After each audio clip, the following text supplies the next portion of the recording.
আমাদের চ্যানেলে সম্প্রচারিত বক্তার বক্তব্য নিজস্ব মতামত, এর জন্য চ্যানেল কর্তৃপক্ষ দায়ী নয়। এই চ্যানেলে প্রকাশিত প্রতিটি অনুষ্ঠান কোনোভাবে ক্ষতিকারক বা অবৈধ কার্যকলাপ প্রচার করে না। এখানে সম্প্রচারিত প্রত্যেকটি অনুষ্ঠান শিক্ষামূলক উদ্দেশ্য নিয়ে তৈরি।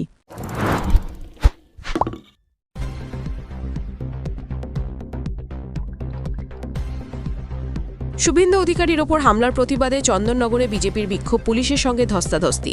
রাজ্যের বিরোধী দলনেতা শুভেন্দু অধিকারীর ওপর তৃণমূল কংগ্রেসের হামলার অভিযোগের প্রতিবাদে আজ সকাল আনুমানিক 11টা নাগাদ চন্দননগর তালডাঙ্গা মোড়ে বিক্ষোভ কর্মসূচি পালন করল বিজেপি নেতাকর্মীরা এই ঘটনাকে রাজনৈতিক সন্ত্রাস বলে অভিযোগ তুলে ধরেন এবং দোষীদের অবিলম্বে গ্রেফতারের দাবি জানান। বিক্ষোভ চলাকালীন বিজেপি কর্মীরা রাস্তায় টায়ার জ্বালিয়ে তালডাঙ্গা চত্বর অবরোধ করে দেন। এর ফলে ওই এলাকায় যান চলাচল সম্পূর্ণ ব্যাহত হয় এবং দীর্ঘ যানজটের সৃষ্টি হয়। বিক্ষোভকারীরা রাজ্য সরকারের বিরুদ্ধে স্লোগান দেন ও তীব্র প্রতিবাদ জানান। পরিস্থিতি নিয়ন্ত্রণে আনতে ঘটনাস্থলে পৌঁছায় চন্দননগর থানার পুলিশ বাহিনী। অবরোধ তুলে নেওয়ার সময় পুলিশ ও বিজেপি নেতাকর্মীদের মধ্যে ধস্তাধস্তি শুরু হয়, যা ঘিরে এলাকায় কিছুক্ষণ উত্তেজনা ছড়ায়। পরে পুলিশি হস্তক্ষেপে বিক্ষোভ কর্মসূচি তুলে নেওয়া হয়। পুলিশ সূত্রে জানা গেছে বর্তমানে পরিস্থিতি নিয়ন্ত্রণে রয়েছে। অন্যদিকে বিজেপি নেতৃত্ব জানিয়েছে শুভেন্দু অধিকারীর ওপর হামলার ঘটনার সঠিক তদন্ত ও দোষীদের শাস্তির দাবি জানিয়ে আগামী দিনেও আন্দোলন চলবে।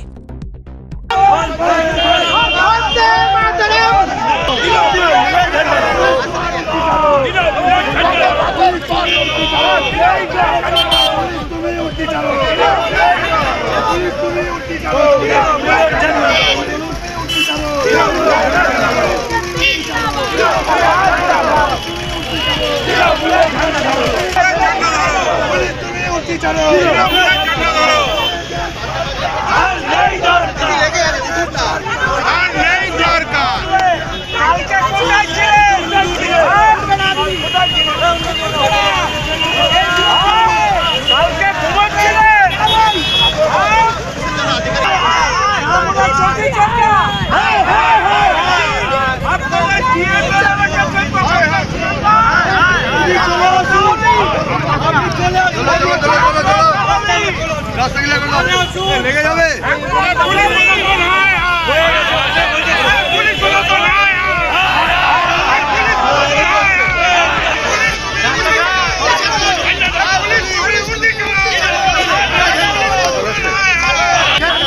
আমাদের বিরোধী দলনেতা তার উপরেই বারবার হামলা হচ্ছে, তার প্রতিবাদে আমাদের এই বিক্ষোভ। আমরা দেখছি মুখ্যমন্ত্রী, যিনি স্বরাষ্ট্রমন্ত্রী, তিনি পুলিশ বলয়ের থেকে যে ইডি তদন্তকারী সংস্থার কাছ থেকে পুলিশের সাহায্য নিয়ে তিনি তথ্য লোপাট করছে, আর বিরোধী দলনেতা যিনি, তার কোনো সুরক্ষার কোনো ব্যবস্থা নেই।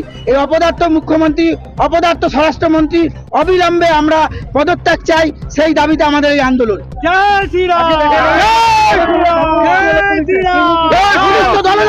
পুলিশ যখন বিরোধী দলনেতাকে যখন আক্রমণ করে, পুলিশ তখন লুকিয়ে থাকে, আর যখন বিরোধীরা রাস্তায় নেমে তার প্রতিবাদ করে, বিরোধীদের উপরে তারা আক্রমণ শানাতে দলবদ্ধভাবে চলে আসে।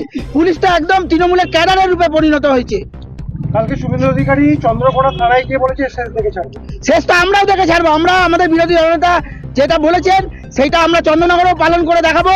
এর শেষ দেখে ছাড়বো। যতক্ষণ 14 তলা থেকে এই মমতা ব্যানার্জিকে না নামিয়ে আসবো, ততদিন আমাদের এই আন্দোলন চলবে। পুলিশ তো আপনাদেরকে রীতিমতো টেনে হিচড়ে। পুলিশের কাজটাই কি আছে দাদা?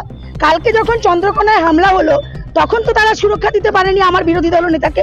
আজকে আমরা যখন একটা সুষ্ঠু আন্দোলন করছি, আমাদের গণতন্ত্রে প্রত্যেকের অধিকার আছে আমাদের আন্দোলন চালিয়ে যাওয়ার, এবং সেইখানে দাঁড়িয়ে আমাদের মতো নিরীহ রাজনৈতিক কর্মীদের উপরে, সমর্থক নাগরিকদের উপরে আজকে তারা হামলা করতে পারে, কিন্তু বাংলার বুকে একটা ধর্ষণ বাঁচাতে যায় না। বাংলার ফাইল চুরি করা যে মুখ্যমন্ত্রী, তাকে আটকাতে পারে না। যত এদের গায়ের জোর আমাদের উপরে, নিজের পুলিশ মন্ত্রী, নিজের কয়লার যে ঘোটালার যে ফাইল, সেই চুরিকে এরা আটকাতে পারে না। এদের মন্ত্রী, এদের মাননীয় মুখ্যমন্ত্রী মমতাজ বেগম লাইভ ক্যামেরা অ্যাকশনে চুরি করেন। ধিক্কার জানাই আমরা এরকম পুলিশকে, এরকম পুলিশ মন্ত্রীকে, এরকম পুলিশের ব্যবস্থাকে, যারা আমাদের উপরে এরকম আক্রমণ করছে। আমরা গুন্ডা? আমরা কি মস্তান? আমরা রাজনৈতিক কর্মী, সম্মানের সাথে চলি। আমরা বিরোধী দলনেতার উপরে হামলার তীব্র প্রতিবাদ জানাচ্ছি। জানি তো যে উনি আওয়াজ তোলেন, আমাদের প্রতিনিধি উনি, তার উপরে হামলা করলেই তো ওদের লাভ, কারণ ওরা গণতন্ত্রের গলা টিপে ধরে। ওরা সত্যি কথা বলে, মানুষের প্রতি এইভাবে আলোচনা করে। আমাদের বিরোধী দলনেতাকে আহত করতে পারলে, আমাদের দলের ক্ষতি করতে পারলে, তারা আজকে রমরমা ব্যবসা চালিয়ে যাবে। এই জন্য তারা এটা করছে, বারংবার করছে। আমার নাম বেবি তিওয়ারি, রাজ্য মহিলা মোর্চার সদস্য। আমার নাম তন্ময় দে, আমি চন্দননগর মন্ডলাকে সব। আজকে একটা সামান্য ফাইল আপনার পুলিশ এসে ছিনিয়ে নিয়ে গেল। ফাইল সবাই দেখলো, সমস্ত ভারতবর্ষে সবাই দেখলো, আর আমরা ছোটখাটো একটা কর্পোরেশন ডেপুটেশন দিতে গেলে আমাদের 109 ধারা কেস দেয়, আমাদের সরকারি সম্পত্তি কেস দেয়। তখন পুলিশ কোথায় ছিল? যখন মুখ্যমন্ত্রী সবার সামনে তাদের সমস্ত অপরাধী ফাইলগুলো ছিনিয়ে নিয়ে গেল, তখন তার সঙ্গে পুলিশও সাহায্য করেছিল। সেই পুলিশকে আমরা ধিক্কার জানাই এবং অবিলম্বে মমতা ব্যানার্জি, মমতা বেগমকে পদত্যাগ চাই। আর যতদিন পদত্যাগ উনি না করবেন ততদিন আমরা জোরতম আন্দোলন চালিয়ে যাব। জয় শ্রীরাম, জয় গোপাল চৌবে।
সামাজিক বা কর্পোরেট ইভেন্ট আয়োজন নিয়ে ভেবে চলেছেন?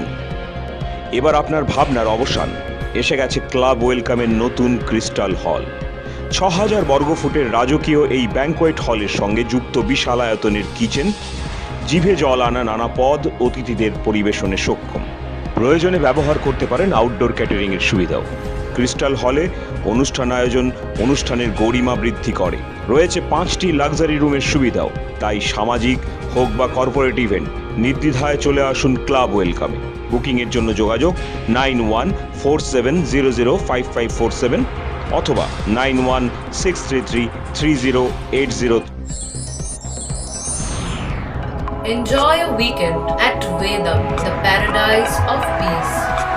A home away from home.